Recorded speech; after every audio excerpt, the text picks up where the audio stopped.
sans vous les vider.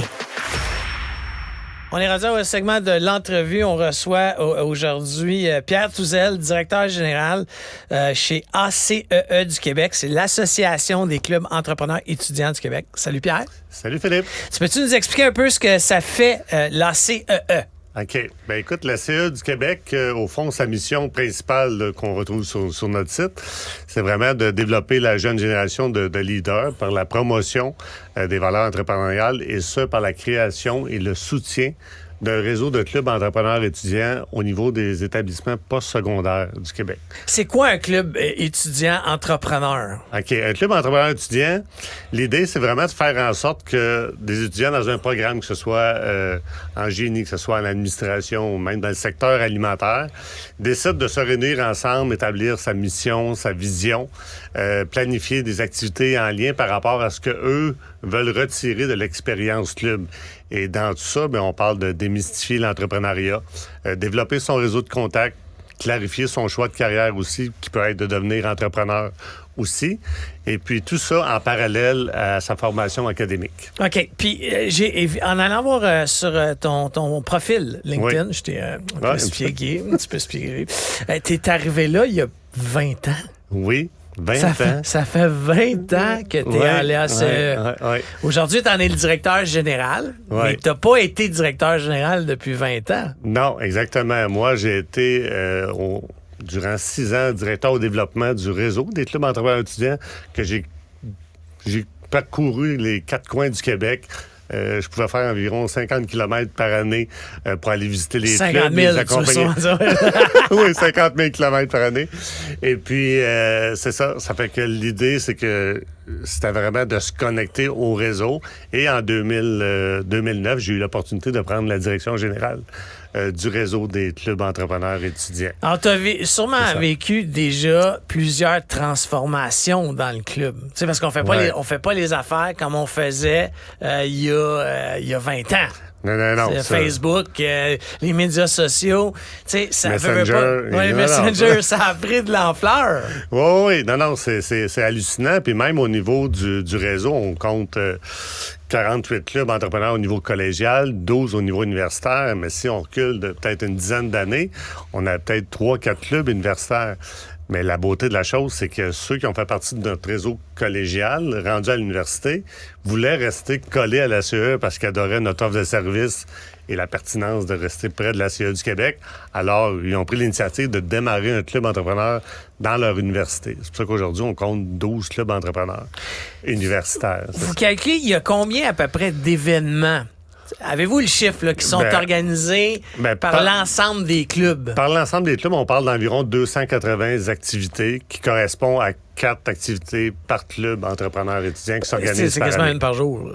Exact. On n'est pas loin. Exact. Puis l'idée, c'est vraiment qu'ils puissent ne pas non plus nuire à leur diplomation. Ça fait nous, on est là un peu pour les accompagner pour développer leur activité, puis en même temps, les orienter sur la faisabilité de ce qu'ils veulent mettre en place comme activité ou comme projet.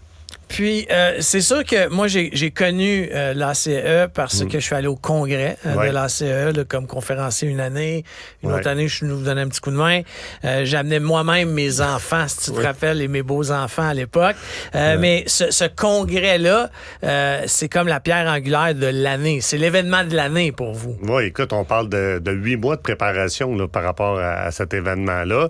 Puis c'est vraiment le moteur de l'organisation, autant au niveau de nos partenariats, autant au niveau de l'énergie aussi, parce que, tu sais, le colloque, si on parle du processus à la rentrée, on rencontre chacun des clubs partout au Québec. On a 2 coordonnateurs qui s'occupent de se diviser le territoire en 2 puis d'aller visiter ces clubs-là.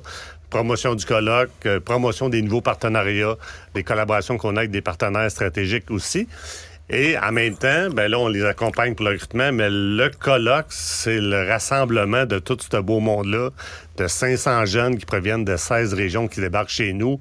Et là, écoute, ils partent de notre événement gonflé à bloc pour pouvoir organiser leur activité, puis qui ont clarifié aussi, puis se sont retrouvés avec un groupe de jeunes leaders comme eux, qui sont dynamiques, qui veulent changer le monde. Là. Puis, petite question, est-ce que c'est tout le temps à Drummondville? Ou historiquement, c'est juste que moi, je suis allé 2 fois à Drummondville. Historiquement, on s'est promené par rapport à l'événement. On est allé dans les cantons de l'Est, on est allé à Rivière-du-Loup, on est allé au château du Mont-Saint-Anne. Sauf qu'à partir de 2014, on était un peu victime de notre succès. C'est 500 personnes, c'est du monde en tabarouette. Là, on parle d'un événement à Drummondville qui est sur 3 hôtels. Et la structure, le squelette de notre événement avec l'hôtel Best Western à Drummondville correspond à ce qu'on veut offrir comme qualité d'événement à nos jeunes. Puis on s'en cachera pas, Drummondville est au centre du Québec. Oui, on a reçu la mairesse il n'y a pas plus tard que la semaine passée, que je salue, je crois que c'est Mme Lacoste aujourd'hui. Mais c'est ça? Puis c'est comment 500 jeunes... Tu sais, moi, les 2 années que j'étais là, j'ai été étonné. Oui. Tu sais, quand on dit des jeunes qui débarquent, là, tu te dis, ouais, ça va-tu déraper? Puis... Moi, 2 années extraordinaires. Tu sais, dans le sens où, bon, c'est festif, mais ça, c'est normal. Mais il n'y a pas de... Tu sais, il n'y a pas de scandale, il n'y a pas... On dirait que... C'est parce que ce sont des entrepreneurs sérieux? Bien, c'est des jeunes qui participent à notre événement par choix. On force absolument aucun étudiant à participer à notre événement. C'est pas un professeur, un responsable de club qui dit, OK, on fait un autobus, on s'en va au colloque de la CE. Tous les participants de notre colloque, ce sont des membres de clubs entrepreneurs étudiants, qui fait en sorte que c'est des jeunes qui ont choisi par choix de s'investir dans un club dans leur cégep respectif, dans leur région, et puis qui décident de venir participer à ce gros happening-là. Alors, ils viennent quand même avec un sérieux en arrière, dans le sens de dire, OK, moi, je veux vraiment aller clarifier des interrogations que j'ai par rapport... Qu'est-ce que je veux faire, mon choix d'études? Je veux partager avec un autre. Qu'est-ce qu'il veut faire dans la vie? C'est quoi son projet d'entreprise? Qu'est-ce qu'il aimerait développer?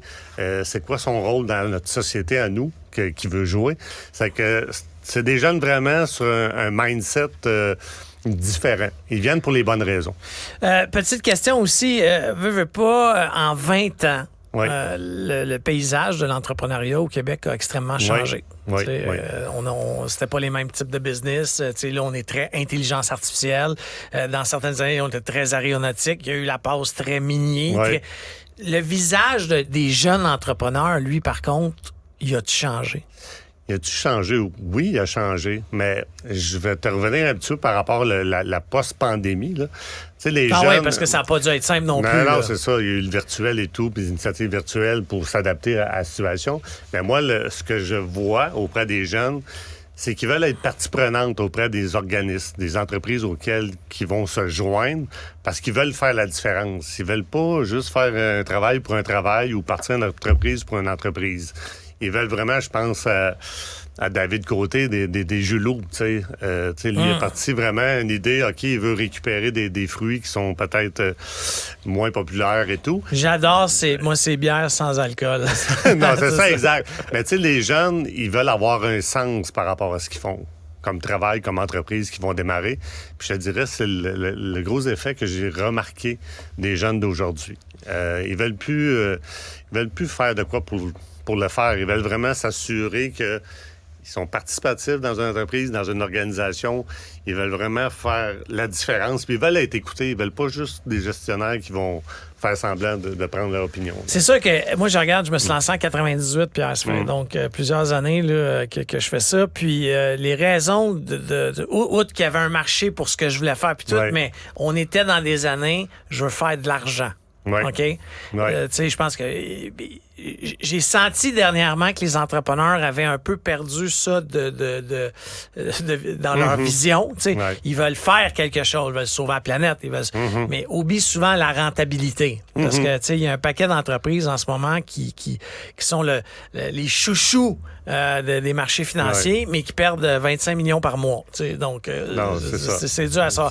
Mais est-ce que tu penses que on est en train de créer des entrepreneurs au Québec qui n'ont pas ce souci de la profitabilité qui est très, très importante, me semble, dans les... Non, parce que, écoute, moi, je suis en poste depuis 2009, puis lorsque je suis arrivé, j'ai mis en place une gestion participative qui fait en sorte que toutes les décisions de l'organisation, tous les projets, tous les partenariats sont partagés avec mon équipe.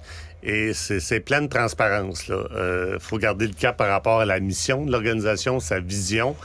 Mais je pense mais la profitabilité est exprimée parce que c'est clair, regarde, les salaires, c'est ça, les dépenses, il n'y a pas de magie qui se fait ici. Puis si on a tel montant à aller chercher au niveau du financement, il faut aller le chercher parce qu'on en a besoin, puis c'est de la transparence pure et simple, là. Je crois que c'est hyper important, puis c'est très apprécié, ce qui fait en sorte que chacun, en fonction de sa responsabilité dans l'organisation, va donner son maximum, parce que c'est une roue, là. Si tout le monde met la roue à la pâte puis fait le maximum par rapport à ce qu'il a livré au niveau de son travail, bien, tout le monde va trouver son compte, puis on va être capable de progresser avec l'organisation. Vous avez aussi fait une entente récemment avec Éducalcool. Oui. Peux-tu nous expliquer un peu pourquoi ACE, Éducalcool? Quand j'ai vu l'annonce, j'essayais de la comprendre. Là. Oui, mais il faut savoir que Geneviève, que je connais quand même bien, a déjà participé à notre colloque, connaît notre réseau, connaît le dynamisme là, de l'organisation et tout. Et dans ses nouvelles fonctions à la direction générale d'Éducalcool, il faut savoir que Éducalcool a comme mission d'outiller, sensibiliser la population du Québec au niveau de la consommation d'alcool responsable. Puis pour nous, bien, c'est sûr que ça rejoint nos valeurs à nous qu'on veut partager auprès des jeunes. Alors, l'ACE du Québec permet à Éducalcool sur 2 volets le partenariat. Le premier, c'est d'avoir une visite au colloque de l'ACE du Québec puis de sensibiliser, outiller ces étudiants-là, avoir un contact de proximité avec eux.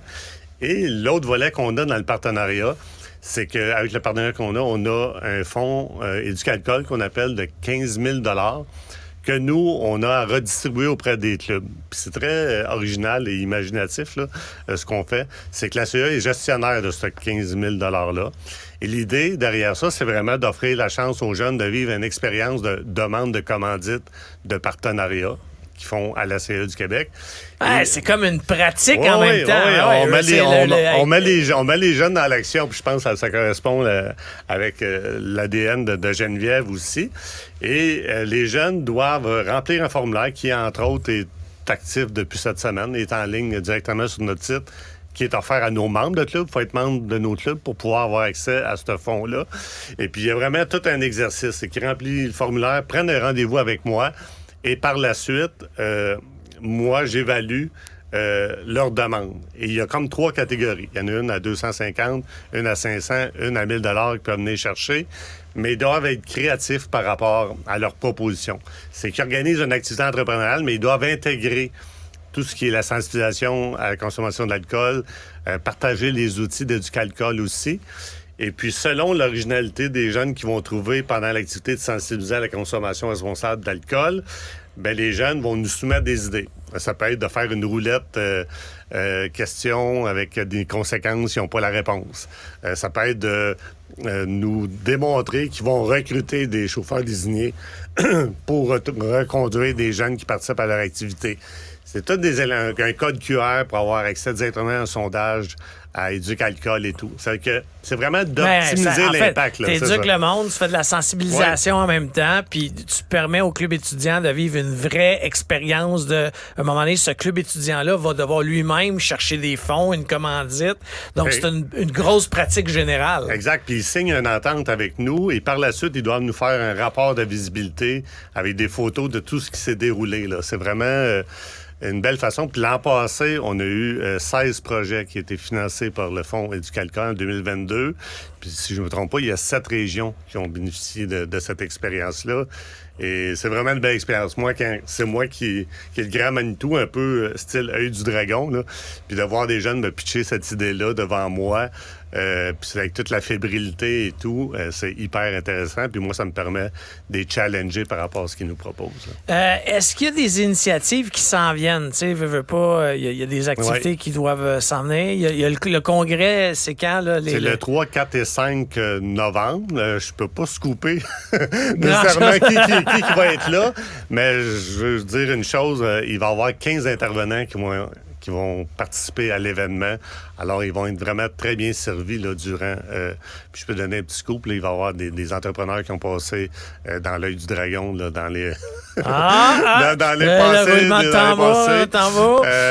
Alors, non, c'est vraiment intéressant. Puis, on attend une participation de 550 jeunes qui vont débarquer à Drummondville. À l'intérieur de ce colloque-là, on a initié en 2019 un concours de pitch d'idées d'entreprise. que les jeunes qui ont une idée d'entreprise, mais que c'est pas nécessairement clair, on leur demande d'envoyer une vidéo. Puis on prend les 3 meilleurs et le samedi soir, on les fait monter sur la scène devant les 500 participants et ils doivent pitcher leur idée d'entreprise avec un jury qui est là sur place, mais ils vivent l'expérience de vraiment lancer ça devant tous les participants, leurs collègues là, qui participent. Puis là, les prochaines étapes pour l'ACE, est-ce que tu sais, vous pourriez avoir plus de clubs étudiants? Est-ce que au Québec, il y a de la place pour qu'il y ait plus de clubs dans plus d'établissements ou t'es pas mal au maximum? Ben, on est pas mal au maximum, puis je tiens à mentionner là, le secrétariat jeunesse qui est notre partenaire principal au niveau de l'organisation.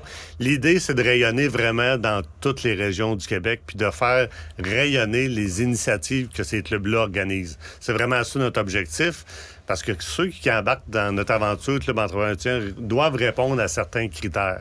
Entre pas qui veut. On veut des clubs actifs, on veut des jeunes qui rayonnent dans leur région. Alors, c'est vraiment cet élément-là. Pierre, je voulais te remercier d'être passé à l'émission. J'invite les auditeurs à aller voir le site de l'ACEE du Québec.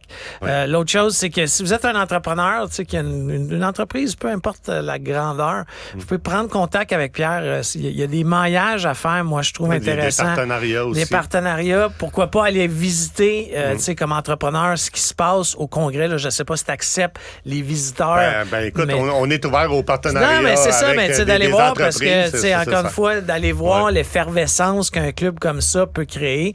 Mais, puis félicitations pour, écoute, ça fait quand même plusieurs 20 ans. Ça nous rajeunit pas, non, tout ça. Mais on est passionnés par ce qu'on fait. Merci beaucoup pour ton temps ce matin. Merci, Philippe.